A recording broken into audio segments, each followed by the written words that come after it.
Sabadi, everybody. I almost nunchucked you. You don't even realize. A couple weeks ago, I talked about the credit reward portals that aren't always saving you money when you use the credit card, and how the special links are actually costing you more. They screw you in the drive-thru. They tempt you with your weaknesses, and they get you to spend more. Spend 100, you get 30 back on stuff that you don't even need. Today, welcome back to the channel. I've got another credit card fail, but this one isn't about airline points or hotel portals. This one is about every single time you swipe your card in certain countries. When I was working the 9 to 5, I barely batted an eye at swipe fees or foreign processing fees. But when you're retired on a moderate budget, $25 to $50 a month, that could end up to $600 or more a year. That's not chump change. For us, that's like half a month's worth of groceries or even several months' fuel. But here's how I tried to outsmart the system with a US cashback card and ended up being charged 5.1% penalty instead. It's funny how often I try to be clever and it blows up in my face. But it's a learning process. This is all learning process to not only retire early and to live on a moderate budget and no income, but also to live here where in a country I haven't really had to live as a civilian. Here's what happened. Since moving to Laos, I've been using my Thai credit card for routine supermarket runs at the local D-Mart. It's basically the equivalent of Kmart or Walmart in the US.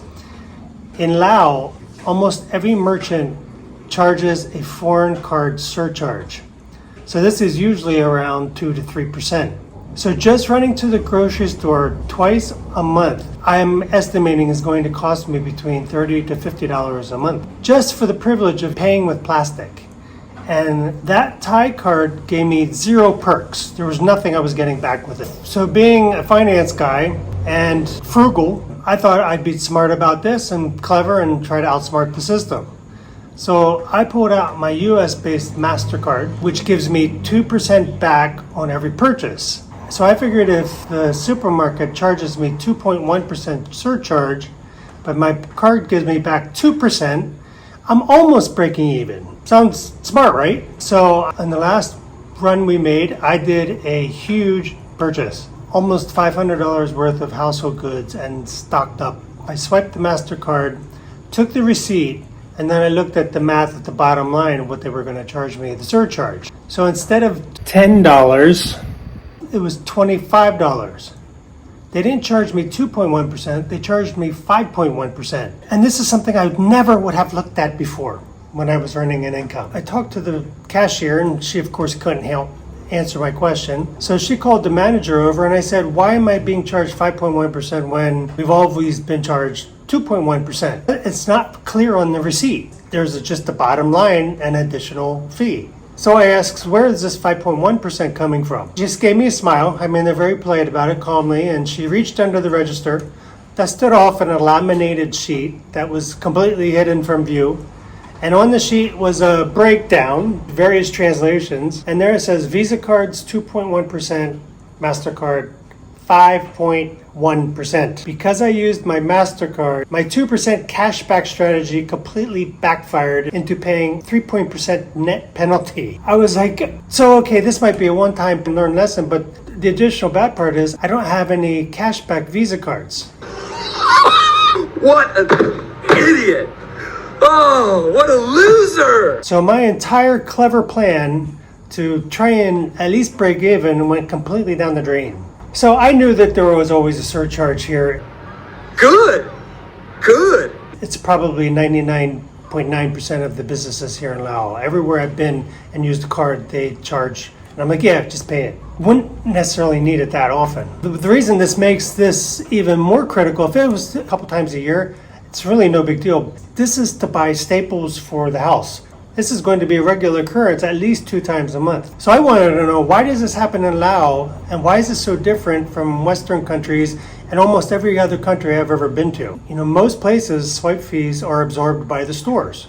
But when you're looking into the banking mechanics here, it actually makes sense from a business owner's perspective.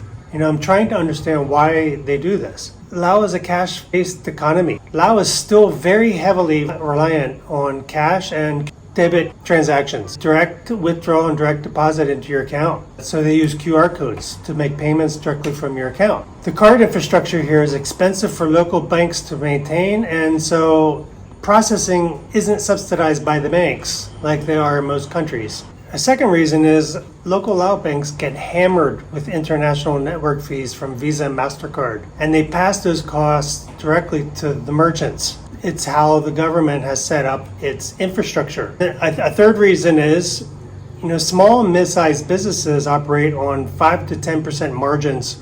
They just can't afford to lose 3 to 5% of their gross revenue on a credit card purchase. So they pass that on to the customer. I realized the impact of this from working and managing tens of millions of dollars in multiple currencies. Just a small exchange rate change, huge impact on the bottom line. Processing transactions in foreign currency involves cross-border settlements. With the Lao keep introducing exchange rate risks, banks hedge with higher fees. You get less bang for your buck at the bank as if you go out to the black market to convert money. And the keep is pretty volatile. So understanding why they do it doesn't make paying the $25 fee make me feel any better. But it does remind me that I'm operating in a completely different financial ecosystem than I would be if I were in Thailand, because there they don't charge extra. So what are the lessons to take away from this? If you're planning to retire here, and I realize I need to figure this out. It's okay, $25 isn't going to break the bank one time, but every month for credit card fees, that is a budget line in and of itself. And it's why I've been tracking this charge since the beginning of the year. The first lesson here is, pay attention at the register and ask. Don't assume that the fee is standard or absorbed by the merchant. If you don't see a clear posted fee structure right at the eye level, ask the cashier or the manager to show you the fee schedule before they tap or swipe. They are very polite here. They don't try to hide it. Every time I do use the card, they do say we're going to have to charge you a surcharge. I just didn't know there was a difference between a MasterCard and a Visa charge.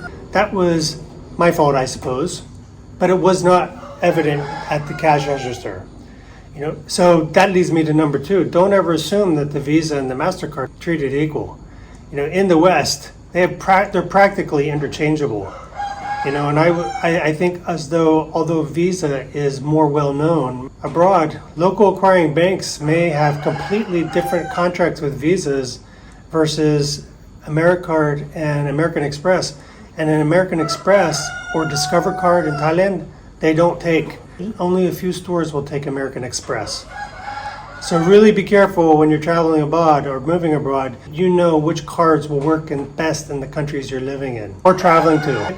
Debiting your bank and cash is king in some countries. In countries like Laos, setting up local bank transfers or carrying local currency for routine grocery runs completely eliminates the middleman entirely. It removes all the additional fees for you, except for the initial conversion when you're bringing cash over.